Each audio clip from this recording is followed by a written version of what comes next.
adduunyadu waa silsilad socotoo wareegato subaxba waa hayr subaxbo waa heer saaka waxaan wadaa ama maanta aan idin wadaa abwaan legend ah caan ah oo la yiraahdo abwaan cabdixiish oo reer galmudug ah oo ku nool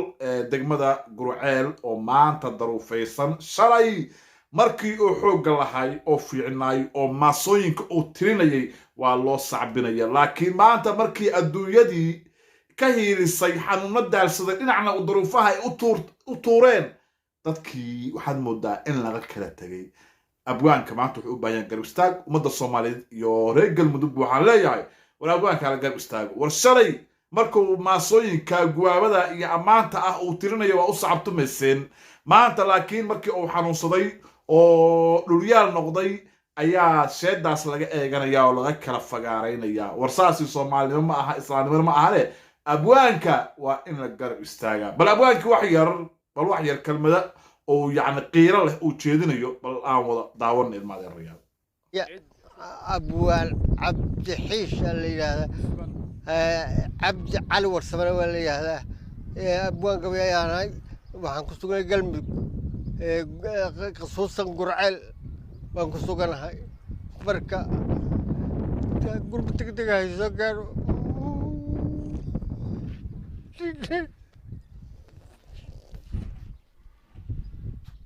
قلبي قد جا أبوان ستة بركة وحان الله هاي قفل جيبكي سكيت ولا وحيو كان تلي فرو وحان الله هاي وحاسسينا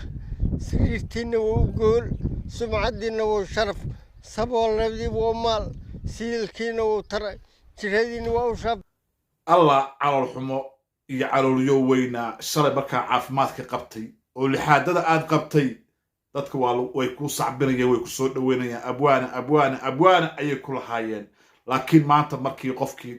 daruufo ay heleen xanuuna ay heleen yani qofkii yani oo noqday qof yani nolosha cariiri ay ku noqotay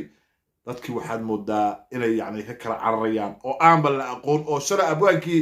cabdixiish ahaay يا إنه سمعت هيرون قف كلا نقطة أياد مودا رنتي أبوان عبد الحيش آد أيانا وحمهاي وحوي وأبوان صوماليات كل تبو حوي مع تحنون أيا هايو وفالق أيا كل عي ماذا حمسكحة وحال البيج أيا وفر مي لو يجعلنا ويدعسيهن ظروفتك كم وقتنا والأركتان ومدة الصوماليات قارهان رجال مدوك waxaan leeyahay abwaanku waa abwaan Soomaaliyeed dhulka laga qaado halo istaago halo gurmado walaalayaal shalay markii oo wanaagsanay oo caafimaadka qabay oo yaani maasooyinka iyo gabayada uu tirinayay waa la rabay oo waa loo riyaaqay oo waa loo sacabtumay laakiin maanta markuu xanuunsaday oo sariirta uu dul saaran yahay in laga kala tagaa ilaa xaqiis ma aha waxaan leeyahay reer galmudug dhamaantiinba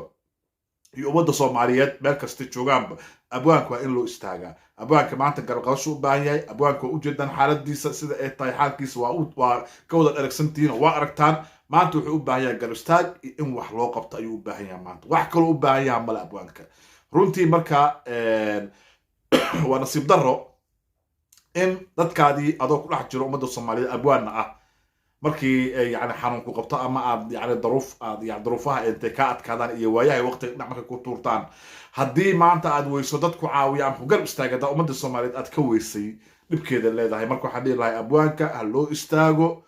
abwaanka Gurceel ayuu ku sugan yahay waana ninkaas aragtaan waana abwaan Cabdixiish kuleetaba waxa weeye ummadda in badan way aragtaan u maranaya waa la wada garanayaa waa in badan shaashadaha waad ka aragteen abwaanka maanta waxa weeye xaaladiisa waxa weeye qatar ayay ku jirtaa madaxa dhiig ayaa uga furmay luqi gacanna way dhaceen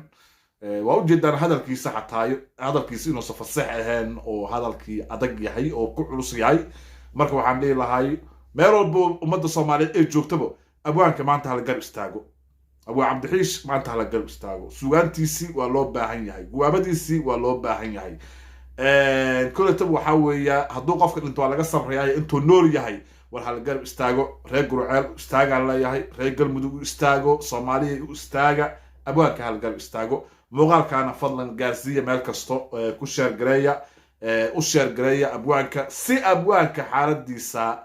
وحلا وقبته إلهي إنك اسمه حالنا هو عاف ماضي يا أبوك ربنا السلام يا السلام عليكم ورحمة الله وبركاته.